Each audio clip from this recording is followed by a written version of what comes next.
Hi everyone, this video is about the dark and light L sounds in English.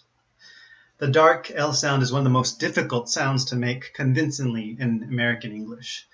The light L sound, on the other hand, is one that's used in Chinese, for example, in words like 流利, 理想, or 理论.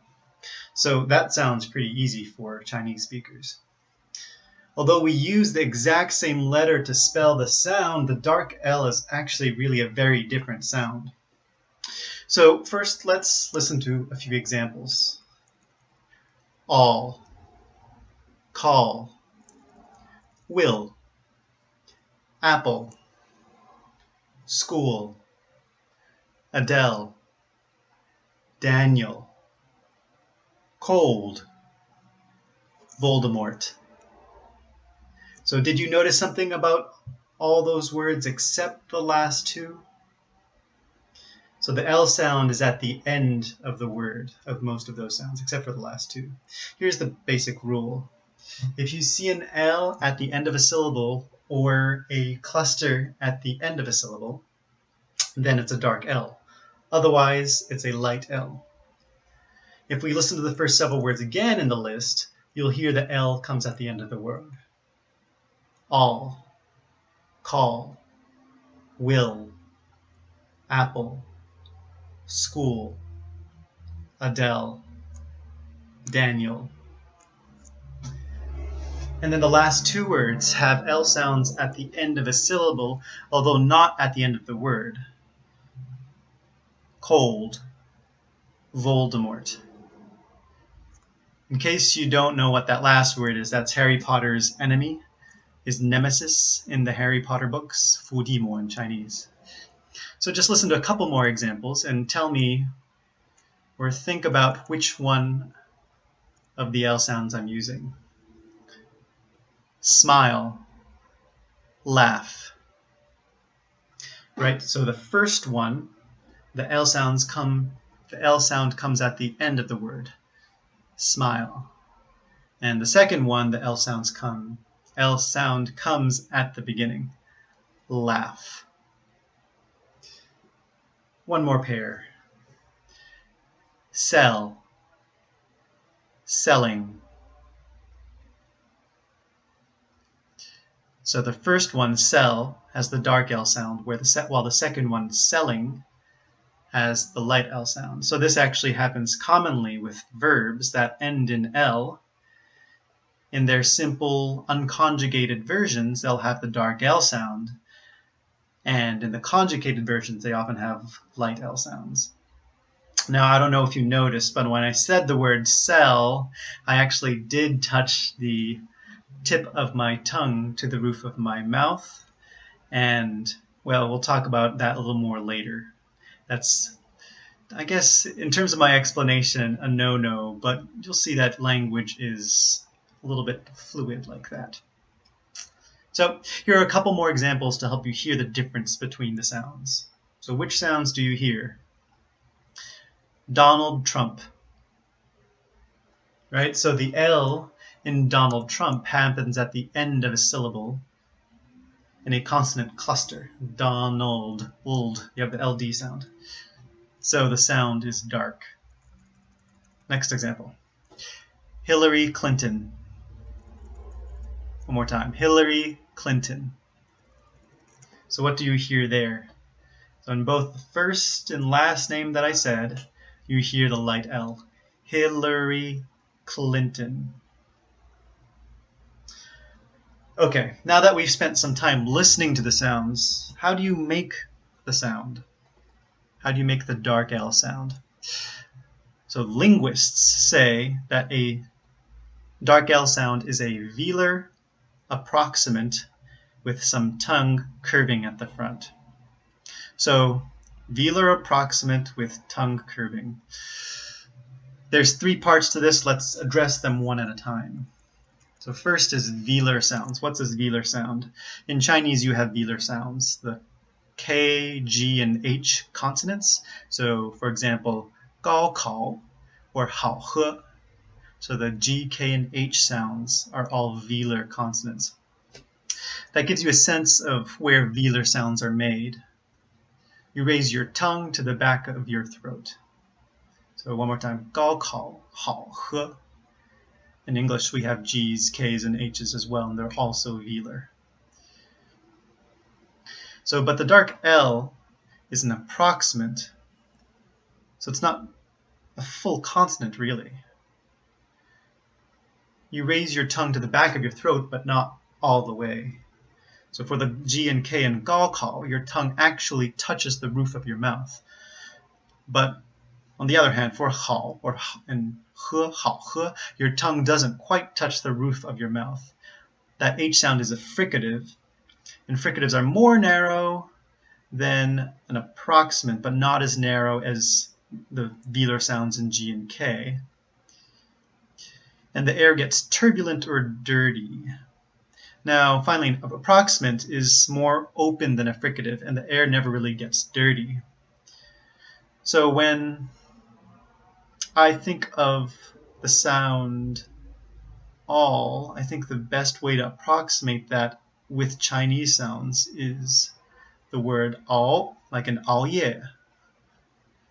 And all, the beginning of that is actually a pretty good velar approximant because you're bringing your tongue to the back. And actually, I think a lot of Chinese people use that sound to approximate the sound in words like all, hall, or ball. Okay, finally, for the last part, tongue curving. So how do all and all differ from each other? So first, all has no O at the end, right? So all does have an O. So you end up rounding your lips, and you also close your mouth some to make this sound. All. So instead of making an O sound at the end, you leave your mouth open, but you curve your tongue upward. You bend your tongue up towards the roof of your mouth, as if you were going to make the light L sound, but not quite. You should only get maybe 2/3 or 3/4 of the way there. So that's it. So all, right? And then to say the English word, all.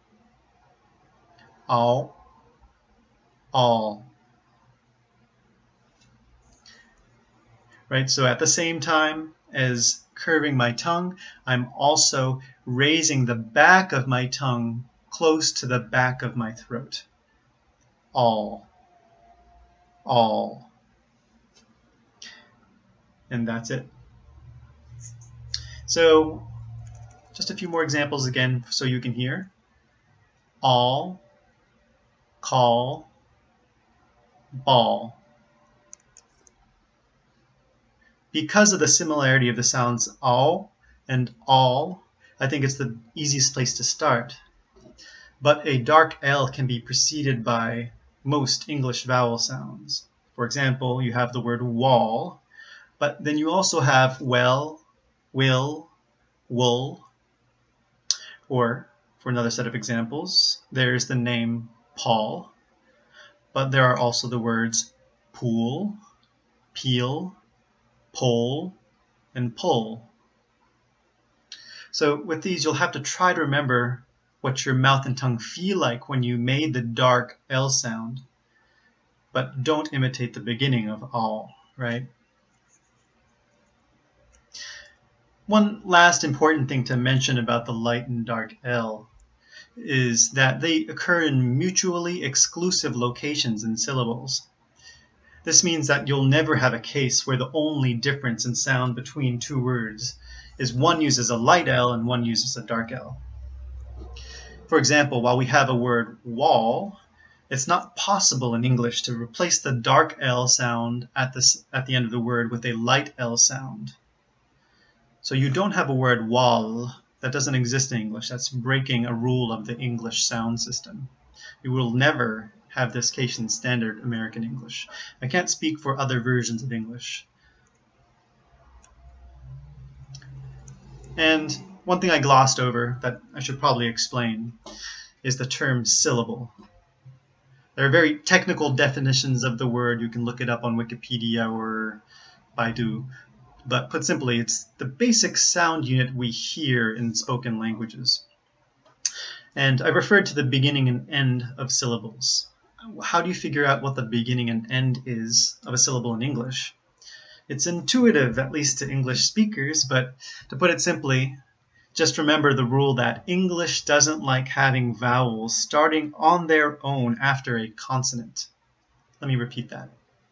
English doesn't like having vowels starting on their own after a consonant. So you start a syllable with a consonant if possible. A few examples. Leader, leader. So we have two sounds there, two syllables, leader. And you notice that I said the D at the beginning of the second syllable, not the end of the first syllable. It's not lead-er, it's leader. Another example, hello. So again, two syllables, hello. And the first syllable ends in a vowel, the second syllable starts with the consonant, hello. And in this case, you hear a light L sound because it comes at the beginning of a syllable. Finally, my family name, my last name, is Oliver. That's three syllables. And you see that the second two syllables, the last two syllables, I should say, Oliver, right? Those both begin with consonants, and the previous syllable ends with a vowel. Oliver. In fact, I believe that anytime you have an L in the middle of a word between vowels, it's going to be a light L sound. If people find any exceptions, please post them in the comment section. I'm eager to know. And just at the end, I'll leave you with a few sentences that perhaps you could practice. Number 1. I rarely make calls on my cell phone. I rarely make calls on my cell phone. Number 2. Pencils used to have real lead. Pencils used to have real lead. Number 3, it's quite long. Lola has been selling her handmade jewelry online for a while now. In July, she sold $1,100 of jewelry. One more time. Lola has been selling her handmade jewelry online for a while now. In July, she sold $1,100 of jewelry. Well, thank you for listening. I hope you found this useful. This is my first video. Please feel free to leave any comments and any suggestions. I know I need a lot of them. Bye.